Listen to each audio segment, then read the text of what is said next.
Dans ces fûts, des produits plus ou moins dangereux, ils proviennent de l'industrie pharmaceutique, cosmétique ou encore de l'agrochimie. Parmi les principaux clients, le groupe Pierre Fabre. Ces fûts vont subir plusieurs phases de lavage, dont celle-ci, la plus importante avec de l'eau chaude et de la lessive de soude. L'équipement complet des salariés est obligatoire. Pour le confort de nos opérateurs, donc ceux-ci sont équipés d'induction d'air.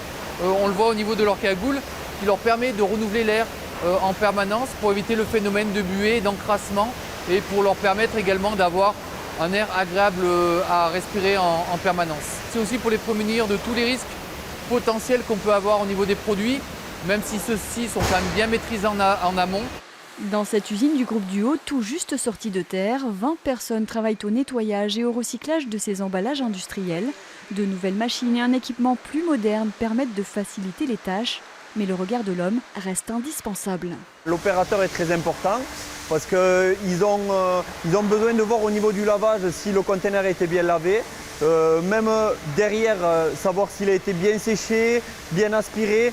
L'humain est irremplaçable, même si c'est vrai qu'on a tout automatisé. Ça nous a beaucoup aidé, mais l'humain a une partie encore très très importante. L'installation est agréée par la préfecture, elle reste sous surveillance des services de l'État. Rien évidemment ne doit polluer l'environnement. Les résidus de produits sont envoyés dans des centres spécialisés. L'eau fonctionne en circuit fermé.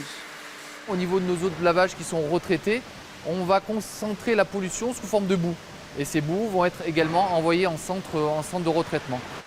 Une fois traités, les fûts et containers sont revendus. Plus de 100 000 emballages sont ainsi revalorisés chaque année par cette entreprise.